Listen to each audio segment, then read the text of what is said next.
شروع اللہ کا نام لے کر جو بڑا مہربان نہایت رحم والا ہے۔ ایک مرتبہ انہوں نے یعنی ابن عباس رضی اللہ تعالیٰ عنہ نے وضو کیا تو اپنا چہرہ دھویا،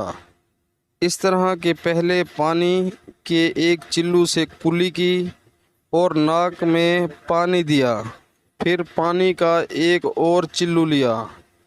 پھر اس کو اس طرح کیا یعنی دوسرے ہاتھ کو ملایا، پھر اس سے اپنا چہرہ دھویا، پھر پانی کا دوسرا چلو لیا اور اس سے اپنا داہنا ہاتھ دھویا، پھر پانی کا ایک اور چلو لے کر اس سے اپنا بایاں ہاتھ دھویا،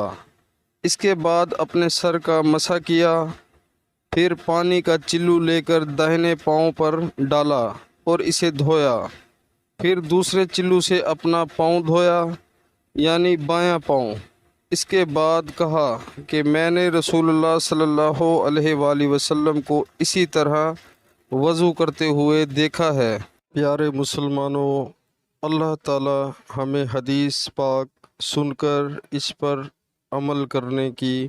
توفیق عطا فرمائے، آمین۔